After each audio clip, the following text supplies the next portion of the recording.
Bonjour à tous et bienvenue sur notre chaîne YouTube, la chaîne de Ligne Droite. Je vous invite à vous abonner à cette chaîne, à aimer, à partager, à commenter ces vidéos. C'est très important pour notre référencement et c'est une manière de nous soutenir. Merci à vous tous. Bonjour Verlaine. Bonjour Clémence. Vous êtes influenceur sur les réseaux sociaux et vous avez été engagé conseiller pour Marine Le Pen pendant cette campagne présidentielle. Vous faites partie d'ailleurs de ceux, tout à l'heure on a entendu chanter cette petite chanson sur « Il n'y a plus de sous-papa, il n'y a plus de sous-maman », de ceux qui ont défendu auprès de Marine Le Pen et avec Marine Le Pen cette idée phare du pouvoir d'achat. Tout à fait. Et donc, ça, vous pensez que c'était vraiment la ligne stratégique qu'il fallait tenir pour Marine Le Pen ? De toute façon, aujourd'hui, les chiffres du jour, la réalité, l'actualité donnent raison parce que pas plus tard que ce matin, sur tous les médias, on évoquait encore la hausse des prix des carburants. Il y a également la problématique sur la hausse des prix alimentaires. Donc effectivement, le pouvoir d'achat est un sujet criant et sur lequel, malheureusement, on n'a pas eu le temps de débattre durant cette campagne présidentielle. Pendant la campagne, tout de même, je pense que s'il y a bien une thématique qui est passée de chez Marine Le Pen, autant chez Éric Zemmour, sa thématique c'était l'identité et la remigration, etc., le grand remplacement.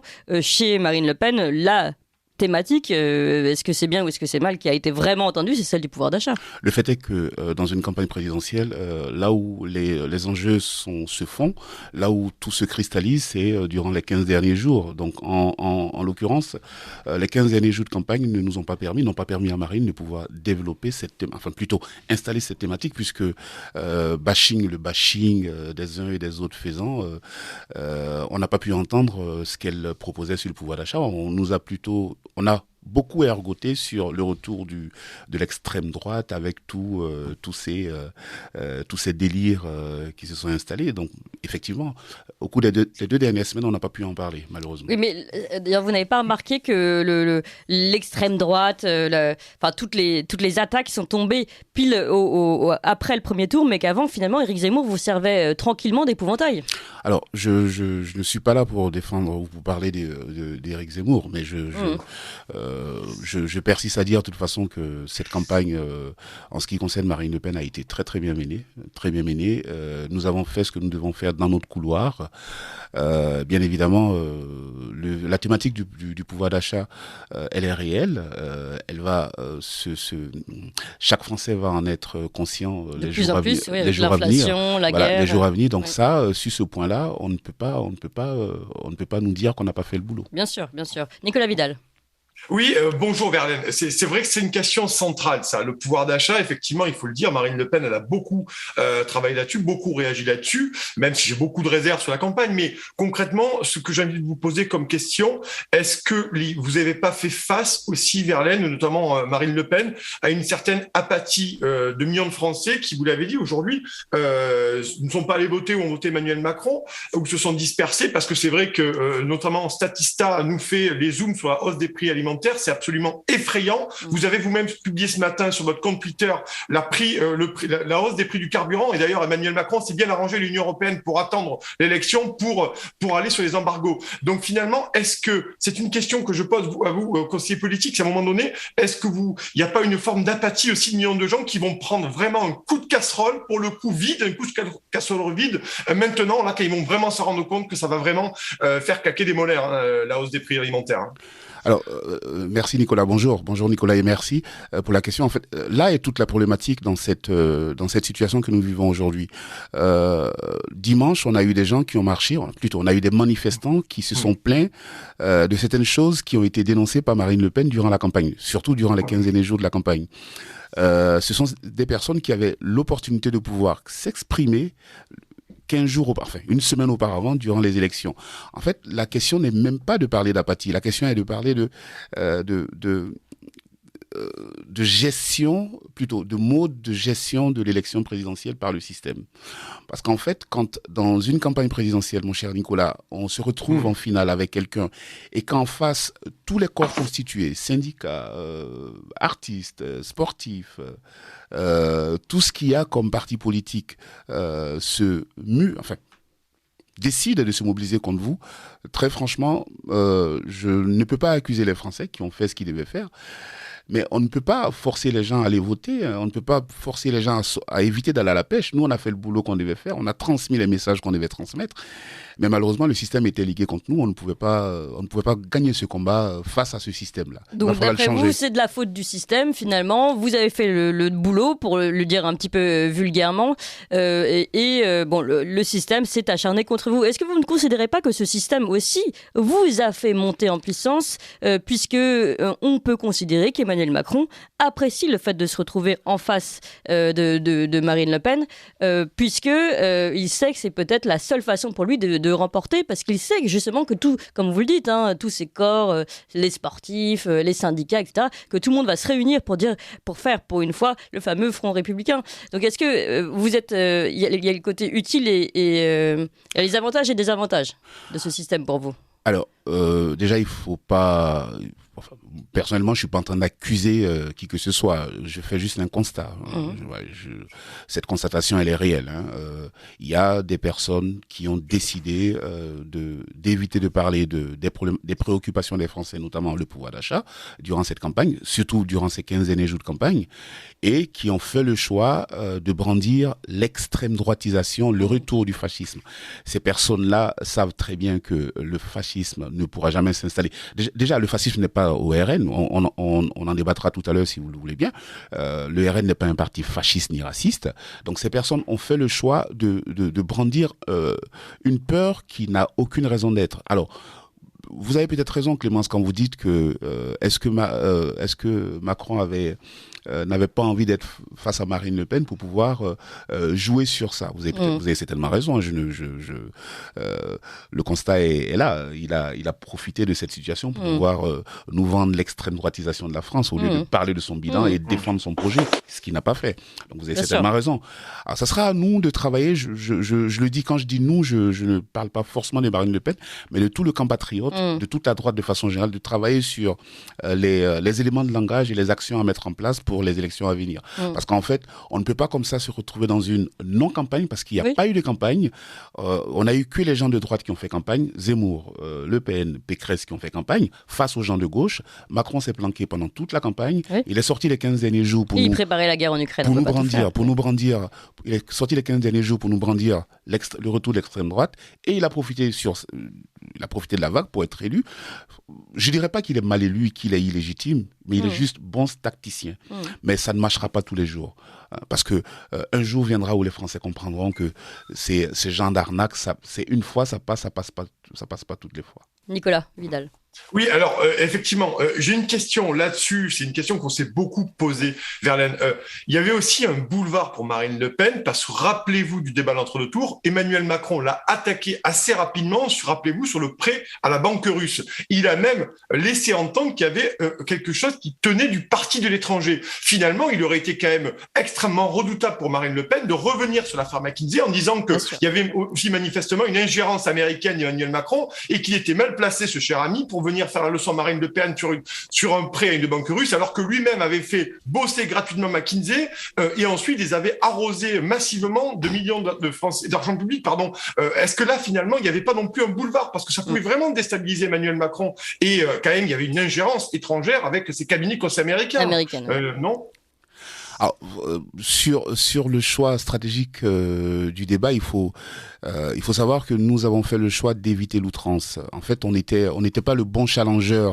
On n'était pas le challenger qui devait attaquer. On était le challenger qui avait une revanche à prendre sur 2017. Donc voilà, en 2017, le choix de l'outrance, on sait on sait où ça nous a conduit. Donc là, le choix était d'éviter d'aller dans l'outrance. Et il fallait plutôt démontrer via des chiffres ce que nous avons fait comme constat de l'état de la France et pousser les Français à regarder les traits de personnalité du candidat Macron. C'était ça la stratégie en fait. Maintenant, concernant l'histoire du prêt du prêt d'une banque russe, cette histoire-là, elle a été expliquée réexpliquer. Non, mais la réponse était plutôt bonne d'ailleurs de Marine Le Pen. Elle était mais Verlaine, moi je ne parle pas du prêt.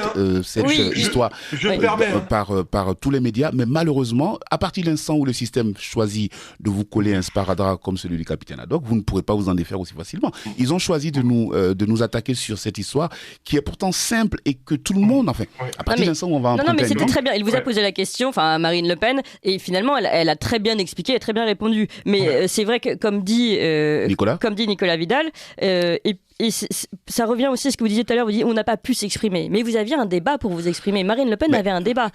Et pardon, mais on l'a pas entendu sur l'affaire McKinsey, on l'a pas entendu sur le bilan d'Emmanuel Macron. Est-ce qu'il était pertinent pour les Français de passer 2 heures de débat sur l'affaire McKinsey ou alors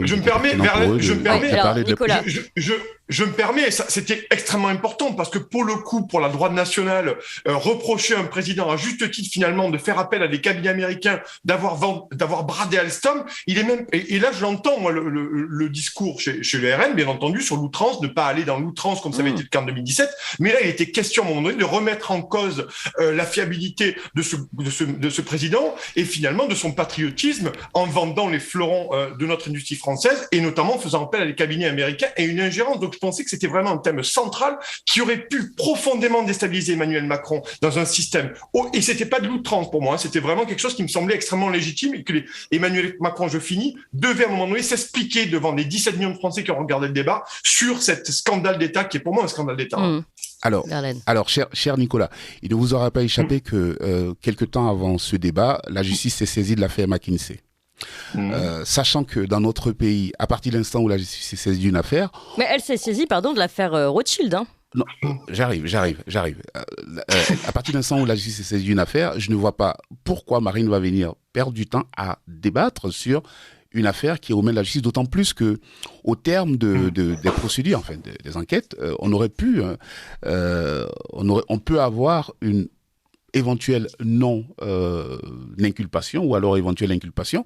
Donc en fait, moi, je ne pense pas. Vous avez certainement raison. C'est un rapport parlementaire. Il y a pas de. Vous avez certainement raison. Vous avez certainement raison. Je vous le concède. Mais en tout état de cause, en ce qui concerne l'affaire McKinsey, vous regarderez avant la saisine par le PNF, Marine en a énormément parlé.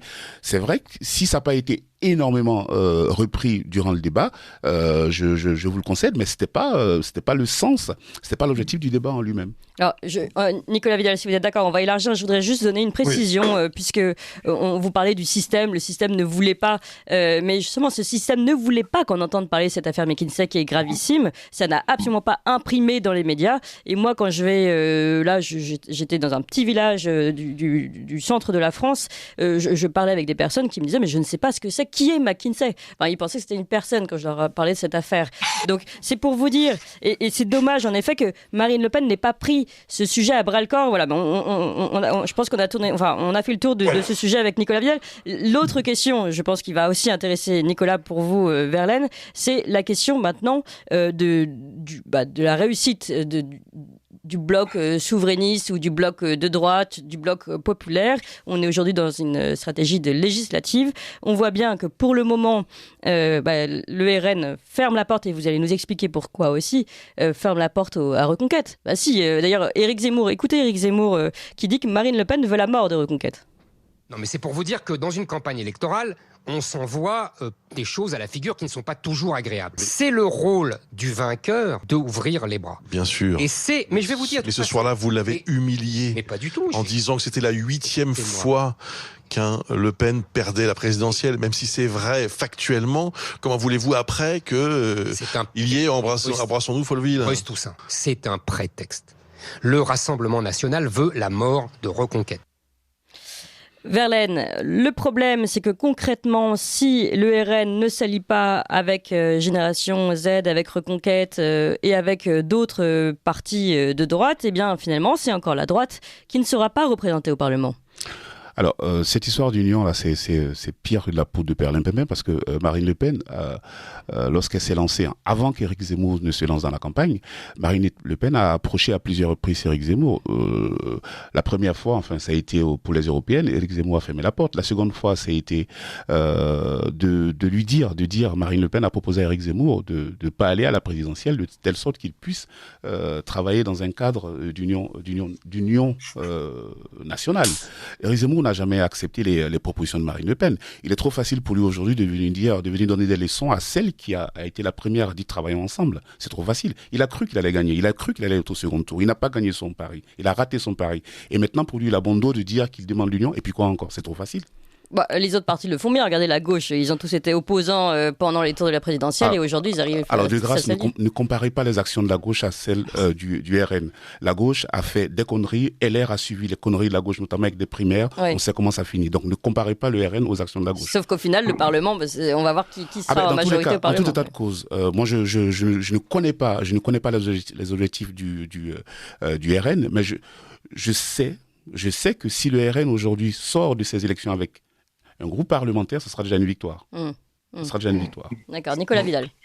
Alors moi, je vais sortir de la tambouille politique, mais par rapport à ça, c'est vrai que je me pose la question aujourd'hui sur la nécessité aujourd'hui pour une droite nationale, patriote, peut-être souverainiste, bien entendu, est-ce qu'il serait pas bon de mettre de côté les égos des uns et des autres, pour le coup, parce que la politique c'est comme ça aussi, et de réfléchir à finalement de votre côté un petit parti, rappelez-vous ce mouvement aux États-Unis de 2009 où vous aviez une large droite conservatrice qui s'était réunie, avec le succès qu'on lui connaît ou pas d'ailleurs, mais en France peut-être qu'il faudrait à un moment donné élargir très largement parce que on a l'impression que Reconquête aussi bien que le RN, même si Reconquête est un parti très récent, un mouvement très récent, finalement on a l'impression que ça pourrait aller jusqu'à l'autodestruction ou la double destruction ou la destruction réciproque au bout d'un moment, ces histoires, aussi bien en termes de légitimité que de d'éparpillement des voix. Non, est-ce qu'il faudrait pas avoir une droite nationale réunie finalement?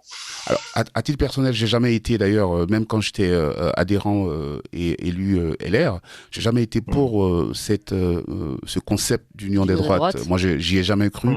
C'est du flan. J'ai jamais cru. Chaque parti doit rester dans son couloir. Vous êtes bien pour l'union des souverainistes, en revanche? Non. En fait, l'union pour une plateforme de gouvernement, c'est différent. Aller sur une plateforme de gouvernement, ça veut dire quoi? Ça veut dire des alliances stratégiques. Des alliances stratégiques notamment pour des élections ou alors pour gouverner, un peu comme le PS et le PC l'ont fait en son temps. Mais parler d'union, c'est-à-dire mélanger comme ça, faire une sorte de gloubi-boulga là pour pouvoir arriver au pouvoir, c'est trahir là, les électeurs, c'est mentir aux électeurs. Et puis, concernant cette histoire de Reconquête, quand on regarde, Nicolas, sincèrement le programme de Zemmour, quelle plus-value il a apporté dans cette campagne? Ce n'est pas une attaque que je fais à M. Zemmour. Quelle plus-value il a apporté à cette campagne que, en termes de programme, je veux dire, quelle plus-value il a apporté dans cette campagne? Parce qu'en fait, tout ce qu'il dit, hormis certains points, notamment sur l'économie, tout ce qu'il dit, excepté l'outrance bien évidemment, c'est porté depuis 30 ans par le RN, le FN à l'époque et le RN aujourd'hui. Donc en fait, en dehors de ces outrances, qu'est-ce qu'il a apporté le plus? C'est quoi la plus-value qu'il a apporté dans cette campagne? C'est la question qu'il faut se poser. S'il avait moi, si vous souhaitez que je vous réponde, j'ai l'impression que Éric Zemmour, d'ailleurs, certains disent que Éric Zemmour a réveillé Marine Le Pen dans sa campagne également. Mais n'importe quoi. Je suis pas d'accord. Autant Marine parlait aux Français de pouvoir d'achat, autant elle ne parlait pas forcément de la France. C'est pas vrai. Pour moi qui connais Marine depuis un bon moment quand même et qui est suivi un peu sa campagne depuis 2 ans. Parce que depuis 2 ans, elle prépare sa campagne. Moi, je travaille avec elle depuis 2 ans sur cette campagne-là. Je suis désolé de vous dire qu'elle a les thématiques éventuellement qui lui sont reprochées, pour lesquelles on lui reproche de ne pas en parler, c'est au cœur de son projet. La plupart des gens qui lui font ce reproche n'ont même pas lu son projet, en fait. En vérité, c'est ça. Oui, mais on l'a pas entendu. Pardon, c'est une question d'entente aussi. Entendre quelqu'un qui a comme fondamentaux, je prends l'exemple de l'immigration et de la sécurité, ce sont les fondamentaux du RN et ça n'a pas changé, c'est dans le projet du RN. Elle n'allait pas s'asseoir pendant cette campagne parce qu'en fait, ce que certains voulaient, d'ailleurs c'est pour ça qu'ils ont quitté le RN, ce que certains voulaient, c'était qu'elle passe H24 à parler de l'immigration et de l'insécurité. Il y a d'autres problématiques qui intéressent les Français, notamment le pouvoir d'achat. Alors, en parler, c'est être traité de gauche, ou alors en parler, c'est dire qu'on n'aime plus la France ou les Français. C'est du flanc, franchement. Je voulais juste vous poser une dernière question sur l'union, cette union entre Reconquête et Rassemblement National. Il y a le conseiller régional RN, Philippe Vardon, dans le Sud, qui lui demande que cette question soit traitée par un vote. Il semblerait que d'ailleurs, la direction du Rassemblement National ait pris la décision d'investir un autre candidat que Philippe Vardon au RN, puisque finalement, juste parce qu'il a ouvert la porte à une alliance avec Reconquête. Moi, je dis bravo à la direction du RN.